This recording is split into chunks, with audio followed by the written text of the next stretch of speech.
Hi,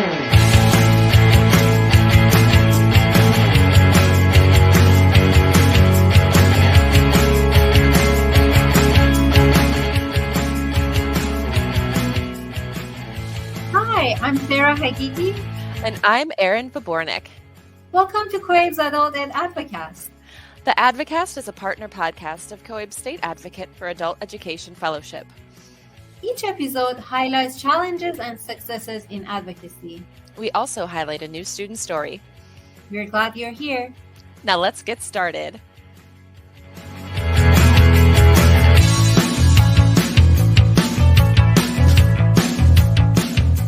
Hi, Erin. How Hi, are Sarah. you? I am so good. How are you? Good.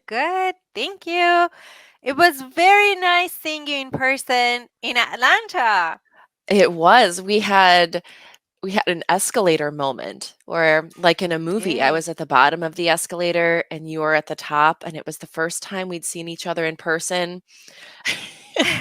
And we needed background music, and someone I know said she witnessed it, and she said it was a pretty interesting scene to It witness. was interesting. Oh my God, it was so good to be able to see you in person.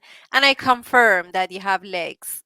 Yes, and I can confirm that you have a whole body as well. Oh, good. You are just not That's a face on important. a screen. And I also want to say, because I think you're too humble to say this, but you won an award at the national conference, did you not? I did. I'm very honored. Yeah, it was very exciting when I heard the news, and I was very excited to be there and celebrate that day with all the fellows and everyone who helped me during the advocacy. The award was local excellence in local advocacy, and COABE and Essential Ed. They were very nice to select me for this award. Well, you absolutely deserve it. So all of the work you've been Thank been you. doing is pretty incredible. And we just got through with Advocacy April. So And we have new cohort of safe people that are joining us, and now the family is growing. And this Advocacy April has been a very wonderful month. it has been. I think for cohort 3, it's probably a bit of a whirlwind because it's, that's the first big advocacy push after you get started in SAFE, and it's just exciting and exhausting and confusing. But we have some really incredible fellows that we are going to be interviewing throughout this year. Old cohorts and, of course, pulling from our new cohort 3. Great. So as we were thinking about kind of what to highlight, Sarah and I were having a discussion about rallies and about different ways to reach those who have influence in our state legislatures.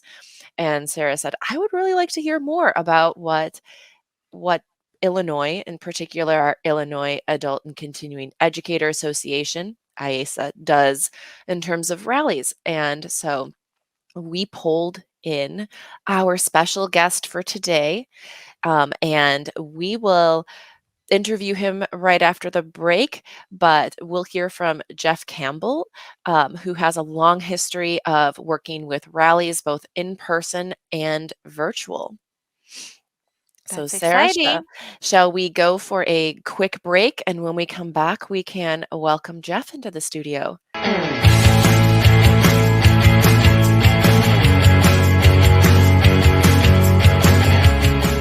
Welcome back to the Advocast. I am here with Sarah Hagigi, and I'm Erin Vabornik, and we are about to welcome in our first guest of today, Jeff Campbell. He is from the Illinois Adult and Continuing Educators Association and also works at Lewis and Clark Community College. And kind of, I guess we wouldn't call it downstate, would we, Jeff? It's somewhat No, mid-state. we're really outside the St. Louis area, so we're kind of metro east, in Godfrey. Okay. Good. Hi, Jeff. I've heard a lot of good things about you. Nice to finally meet you. Nice to meet you as well. Thank you for this opportunity to join you today. Thank you for accepting our invitation. We would love to hear from you.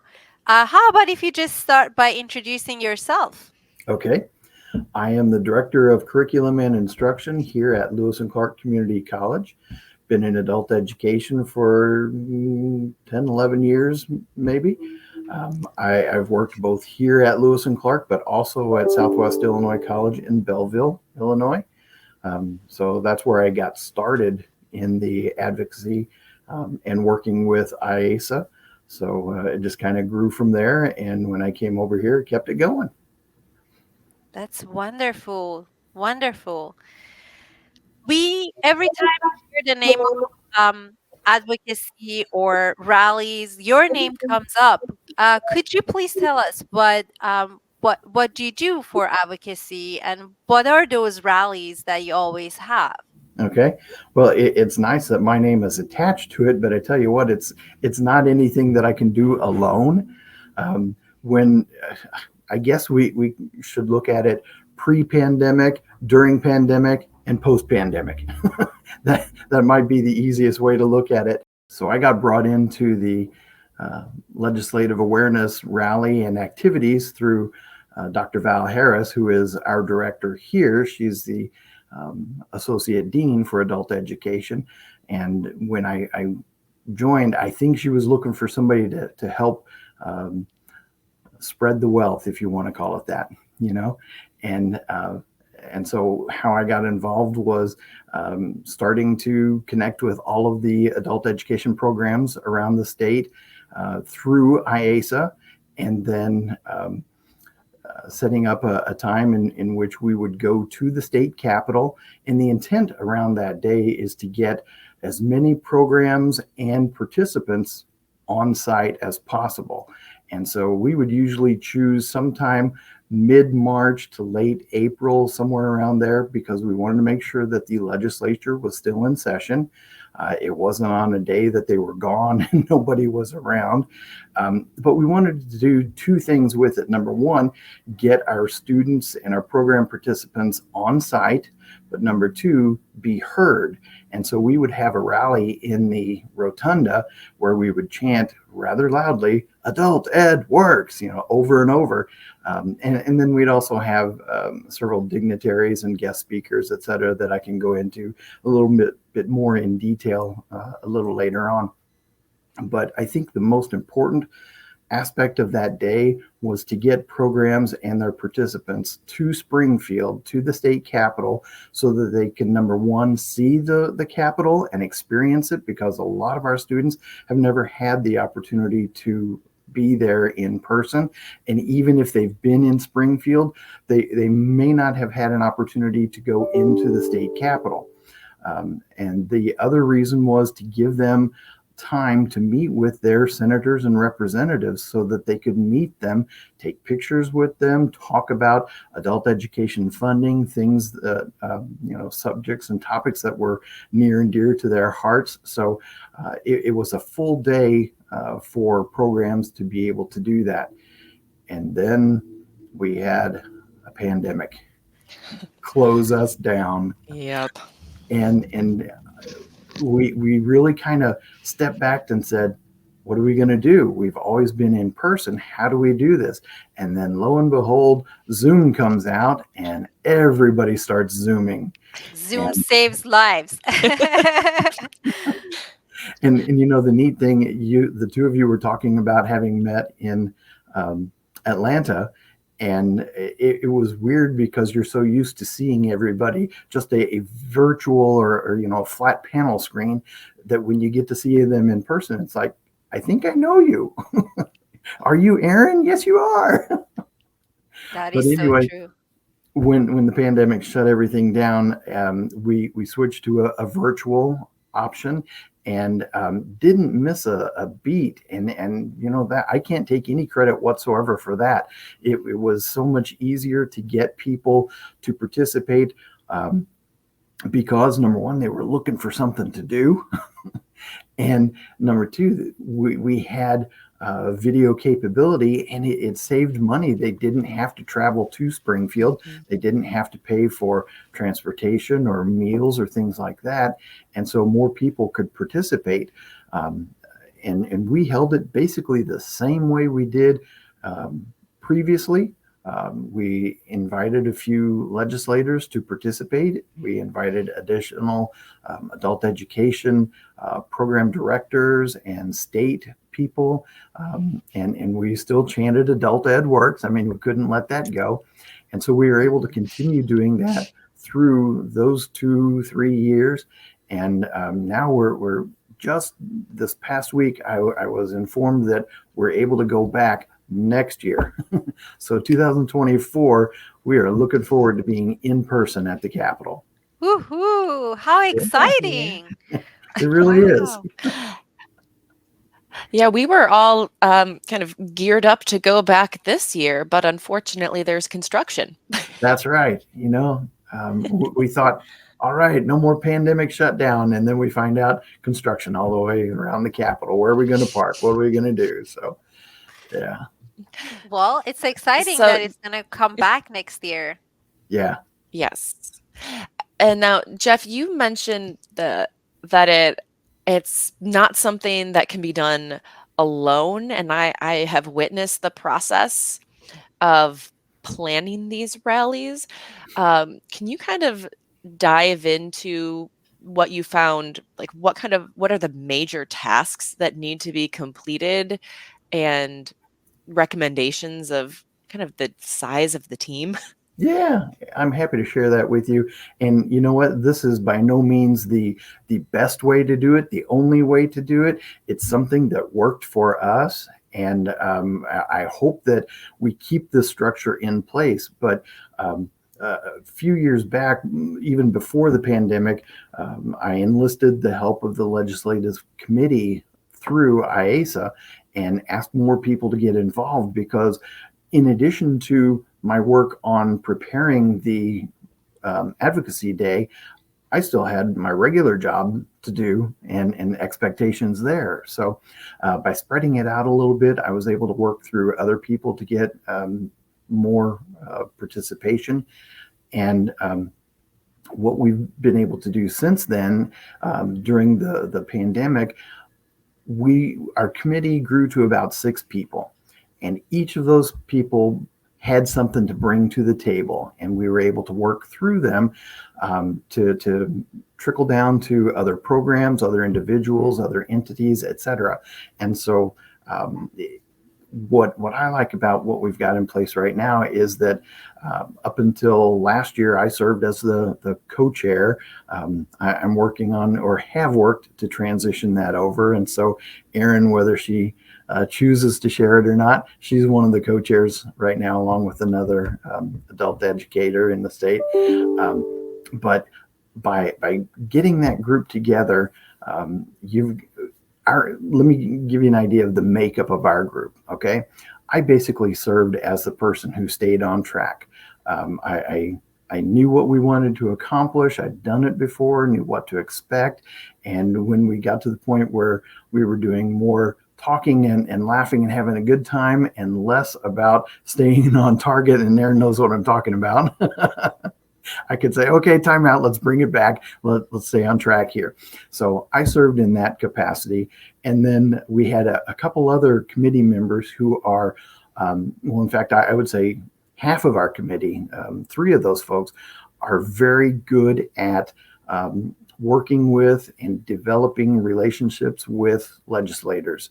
They are active in the state. They know who the legislators are. They also know who those legislators are that are passionate about adult education.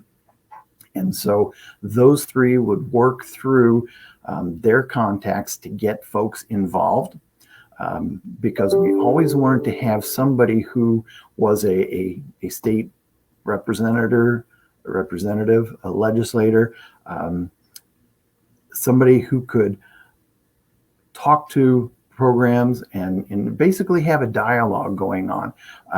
During the pandemic, we basically asked for the world and were given that. And what I mean is that we got Representative Teresa Ma on our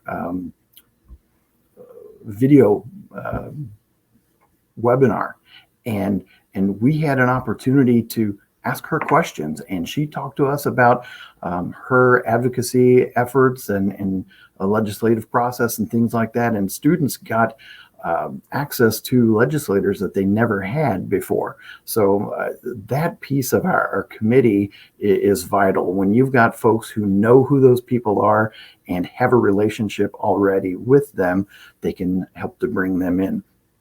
A couple of people on the committee are wonderful with technology. They can create a background for your Zoom broadcast. They can create emails that look like they're from Disney and all these major corporations.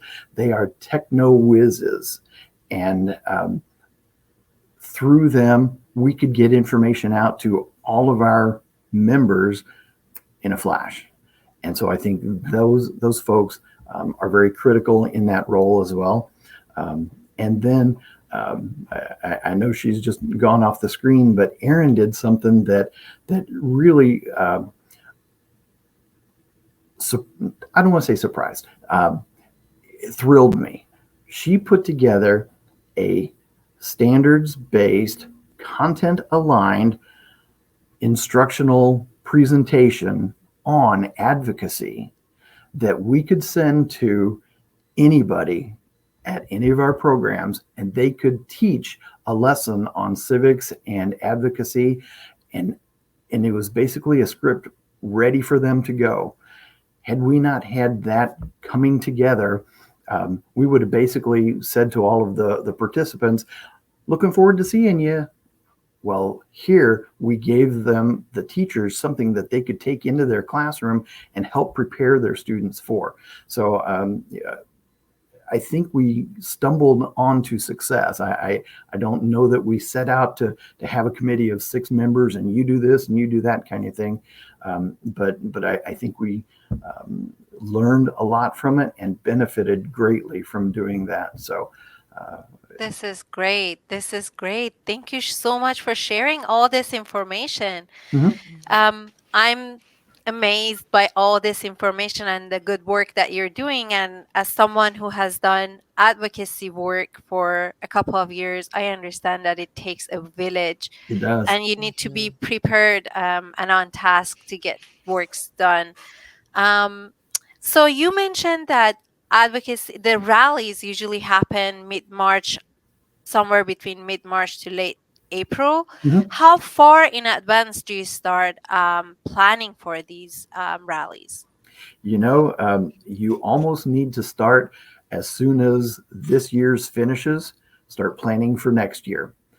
Working with the legislature, though, it's kind of difficult because even though our committee may select a date for next year's rally, we can't confirm it nor request that date through the state capitol until the legislative session has been announced and they know what the dates are. So for us, mid-November is when those dates are finally announced. And I would check the government website on a regular basis so that I knew when they came out. And then as soon as that happened, I would submit the paperwork to the Capitol requesting the site. I would then work with the rest of the committee and IACEA to say, okay, legislature's in session these days. We generally want to shoot for this time period. And as soon as we all agree on at least one date and potentially a backup date in case that date is not available, then get that paperwork submitted first part of November so that going into your winter break that aspect is taken care of, so that when you come back, you start preparing all of your programs and your participants to be a part of the process. And I can keep going with additional steps in the process, or if you've got other questions, feel free to jump right in and Sure. So I just want to pause here and ask a question for Erin. So you mentioned that Erin has this curriculum that promotes civics and advocacy, and teachers usually get to have those lessons and start teaching to their classes. I just wanted to learn more about it. Now that you have Erin, I'm wondering if she can speak to that. Sure. Now you're interviewing me, I see. I see. Yeah. And I am here, but my computer is a bit cranky, so you get to look at me standing out in a field instead of seeing my face today right now. But yeah, so um, I come with the perspective of an instructor, particularly an instructor who is an adjunct, which means I'm part-time, and hear from other adjuncts of like, well, we're working multiple places, we've got all these hoops to jump through. And the thought was anything to kind of make it easier for them to engage their students. We typically, at least for the virtual ones, would try to have it usually around 10 a.m. Central Time, which means that our morning classes, most places, are still in session. So teachers could actually join the virtual rally from their classrooms, and Wow. their entire class could engage in it. But as a teacher, I thought, well, we have so little time with our students, we really need to make sure that we're leveraging kind of leveraging what we can. And so yeah, making sure that there are lesson plans that a teacher could just say, all right, I'm at whatever college or program I'm at that day.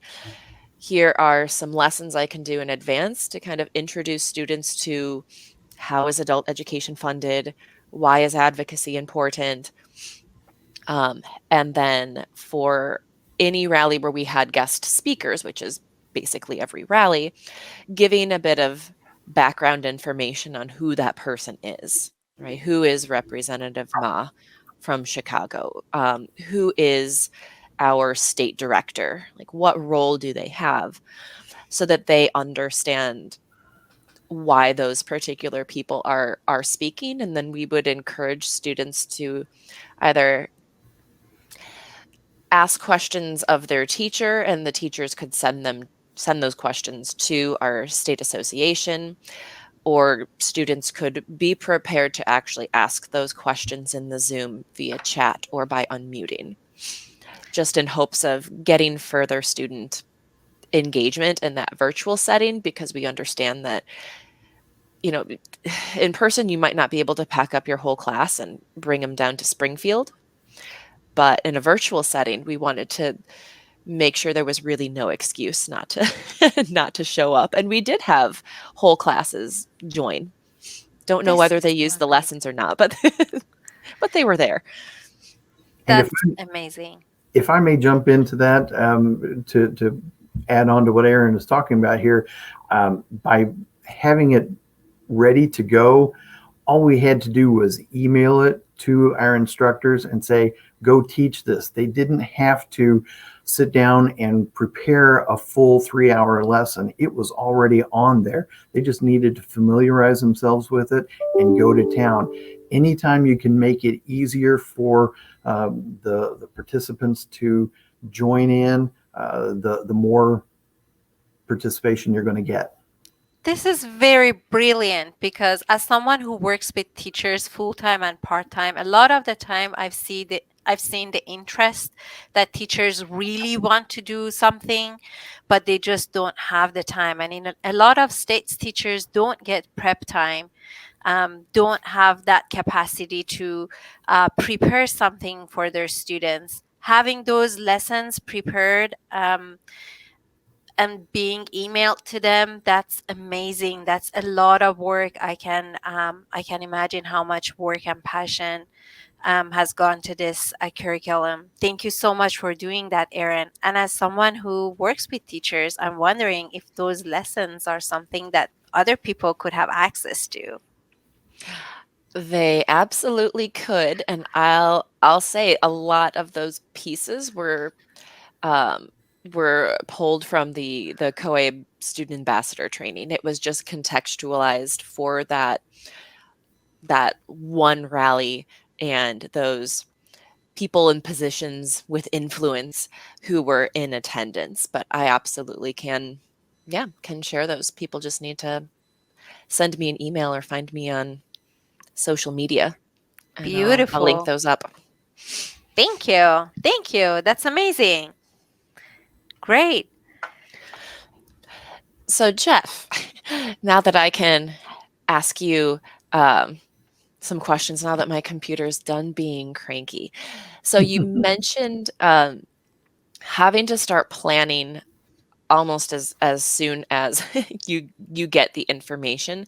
Have you found that is planning for a virtual conference less of a lift than planning for an in-person conference? Or not I would conference, I'm say, sorry, rally. sure. I would say yes and no. It's less from the standpoint of once you get to the point where you're doing the virtual rally and you're all online, half an hour, 2 hours, whatever, it's over. You don't have to travel back to home from the state capitol. So from that standpoint, it's less of a burden on your mind, so to speak. But regardless, the preparation and the planning is very similar, and really no step should be overlooked. I would think that at least we wanted to plan the same way for in-person as we did virtual, because it took the same amount of time, preparation, getting people involved, etc. I don't know if that fully answers your question there, but feel free to. It does. I think maybe some people think, oh, well, a virtual conference, that's going to be a lot easier to do than managing that in-person component, but there is a lot. Virtually, you've got some issues that you don't necessarily have in person with respect to making sure that everybody is there during that window and ready to go. If you've got a legislator lined up to speak, then you better be ready to have them hit at 10 minutes past the hour when you've told them that they're going to be there, or you may lose them. Everybody who you're having lead the chanting or whatever, they all need to be ready to go. So, those things are still there. It's just that when you're online or in a virtual format, it's condensed into a briefer time period. And then at the beginning, when we first started doing virtual rallies and we were finding we didn't know as much about Zoom and WebEx and Microsoft Teams, etc., invariably there was going to be some kind of issue with electronics or technology. Much like we've experienced here, Erin's camera doesn't want to work very well.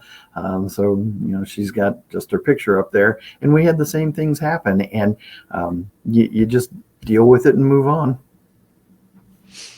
Yeah, we've all kind of become pros at dealing with technology challenges, right? We're just kind of we just learn to roll with it. Yeah.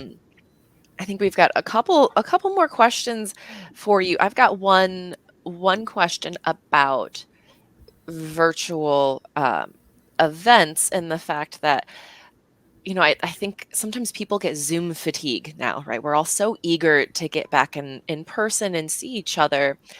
How did you kind of ensure that these rallies or these virtual events were still engaging for folks who were there on Zoom? Any challenges or things that you posed to attendees? Yeah.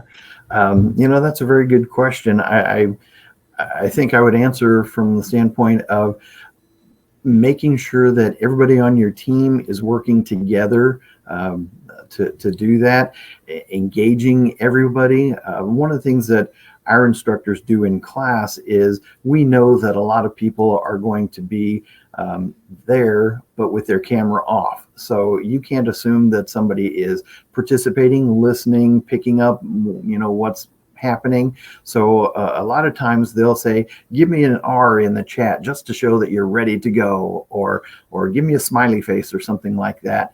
And that's a great way to engage folks. In a virtual format, we also wanted to try to make it brief enough that we didn't lose interest, but engaging enough that it made people want to participate. And so we would have videos from legislators. We would have other state level employees, program leads, directors, etc. And usually if you get somebody who is pretty high ranking, Representative Ma, and there's name recognition, folks want to pay attention to that one. And that always helps to engage our participants. When you give them a forum in which they can actually speak to the legislator or somebody in charge, in command, that makes a difference as well. And you had a pretty innovative idea at our most recent one in the fall, where we did a chant contest of having programs or participants, 3, participate and see who could lead the most kind of exciting chant of adult ed works. And there was a vote at the end of who the champion was. And that person just got a shout out. Yeah. Honestly, that one came about because we had done 3 consecutive video-based virtual rallies and wanted to shake it up just a little bit in order to keep people engaged and wanting to participate. So yeah, we took, I don't want to call it an application, but we obtained 3 programs from all around the state and basically turned the video and the camera over to them to give their best chant, and then let everybody choose who that was. And as I recall, that was a fun time, wasn't it? It definitely was. You guys are very cool. I'm here thinking, oh my God, I want to hear all about those champions and listen to those songs and judge some of those songs. So that's very interesting. No wonder you have good participation. Yeah. My question for you, Jeff, is that we hear all about successes, that what you do, all rallies, the meetings, the fun, champions, and all of these things. I'm wondering if there's some challenges on the way that people who might want to do something similar to these rallies need to be prepared for. Challenges. I would say that address each challenge as an opportunity. The pandemic's a good example. We got shut down about 2 weeks before our rally was supposed to be in person. Without missing a beat, we converted from in person to virtual, and we're still able to get basically the same numbers of participants that we'd had in the past. So don't give up and say, oh, can't do it now. We've lost our venue. Well, look for other ways in which you can do that. I think another thing is if you want a quality program, get the people who are the players involved. And that means the legislators, your state level administrators, get them involved. And one of the things that I've I guess been on my own personal crusade for a few years is to identify those legislators who are open to working with adult ed programs, those that support adult education, and working to make them friends, connecting with them on a year-round basis, not just 2 or 3 months prior to a rally to say, hey, will you come talk to us? we need to be in touch with them. If your state association has a company that does lobbying for you, work through them to get a foot in the door with those legislators. The more we can get name recognition and those legislators involved, the more legitimacy we add to our event. And I would expect participation will increase as a result of that. Beautiful. Thank you so much. What words of wisdom, like just viewing every challenge as an opportunity. And we thank you so much, Jeff, for coming on today, for representing IACEA, for representing your college, and for sharing all of the information that you have about leading rallies. And hopefully this inspires some others, either at the program level or their state level, to consider bringing rallies in as part of their advocacy efforts, and maybe even rethinking the way that they're doing rallies as well. Mhm. So we are going to take a quick break, and when we come back, we will be joined by Madison, an adult education alumni.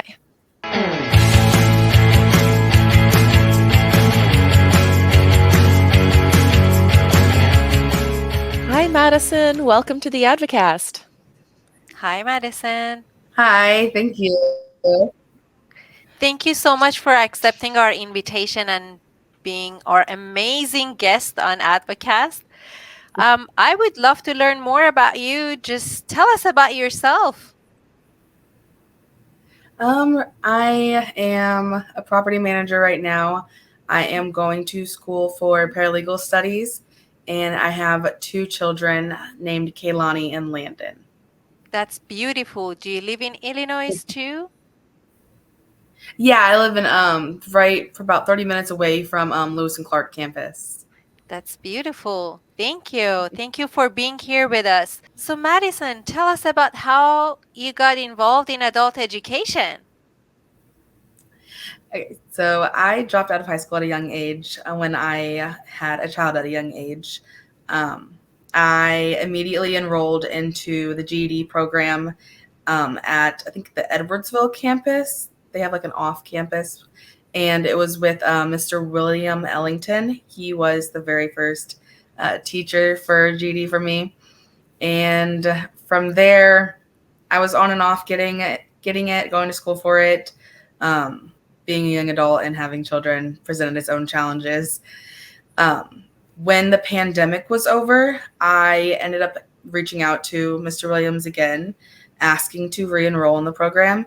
And he put me in touch with Sarah Hendricks, who told me about the adult literacy program. And from there, I went for about a month, and I graduated with my GED. Walked the stage. Wow. Yes, that was awesome.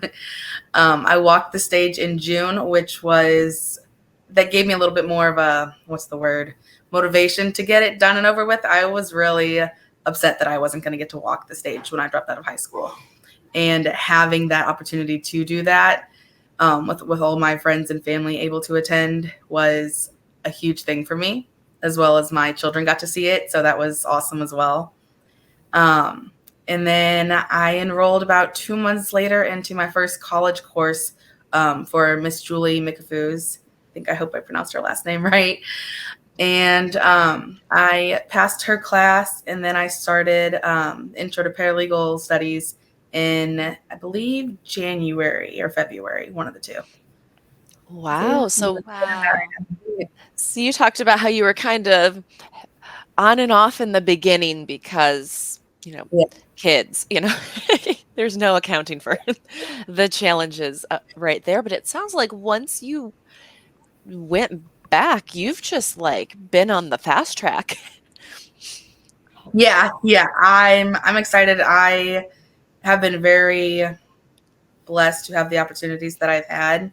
The support that was given to me through the adult education program has helped immensely.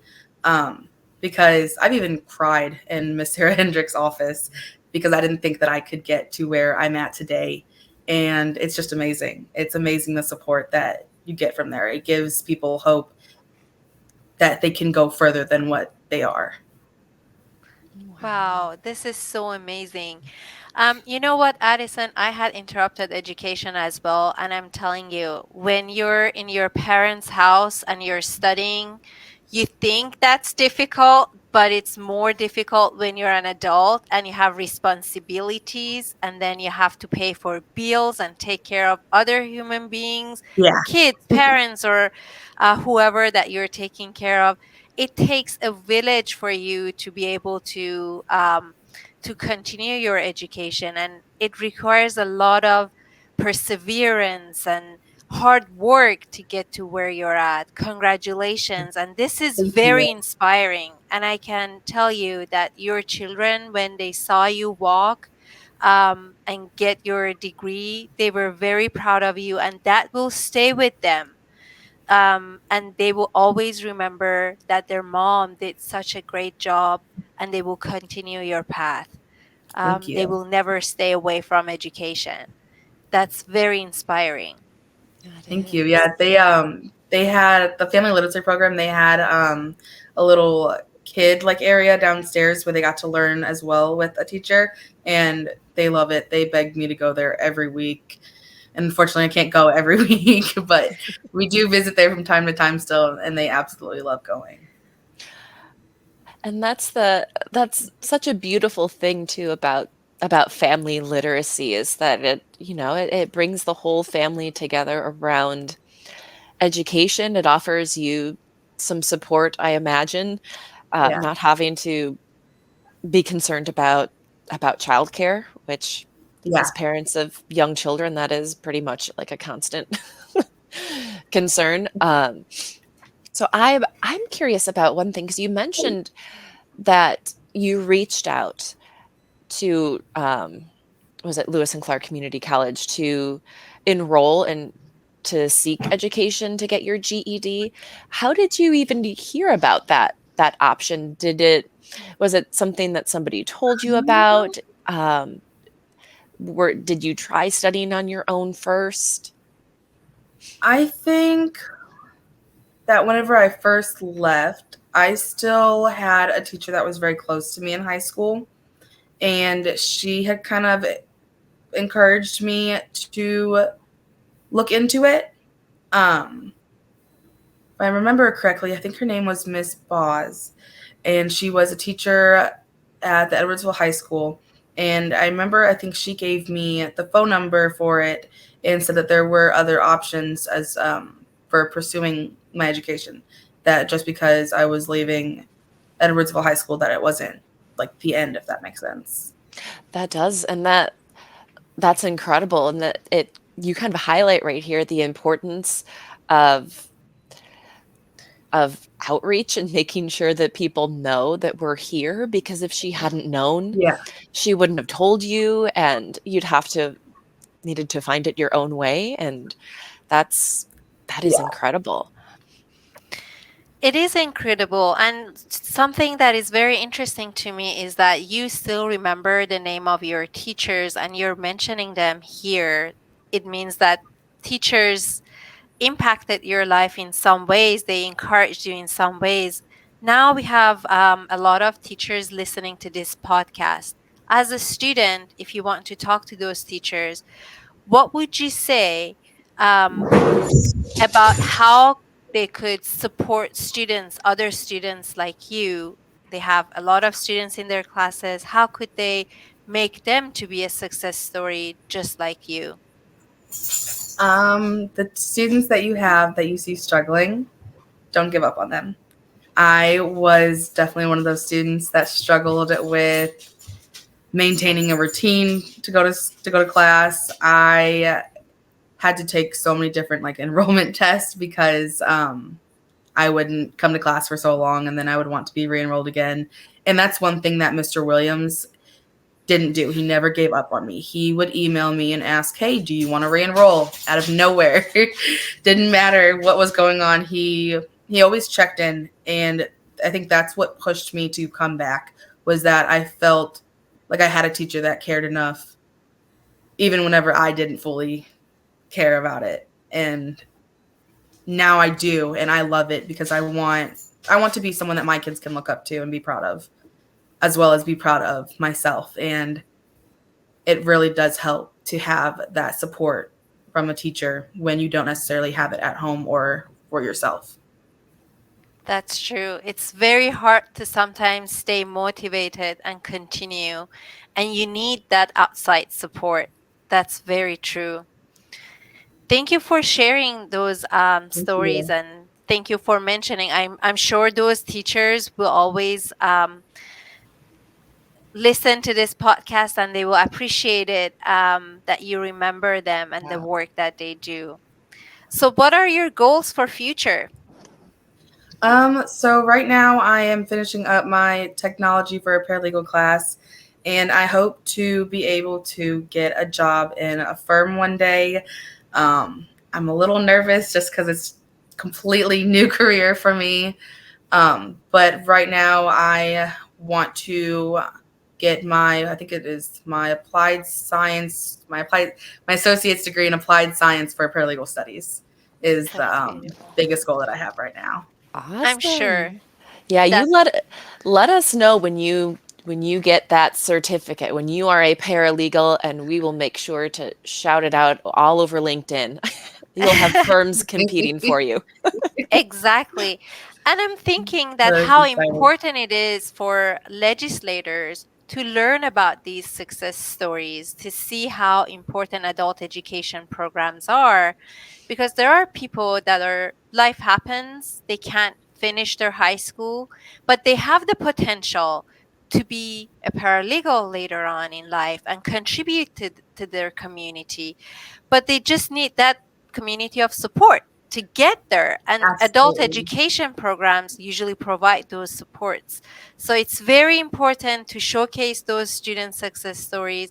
Thank you so much, Madison, for being the voice of adult Yes. education and making sure that your story is heard, and then making sure that you inspire all teachers and all students and legislators and everyone.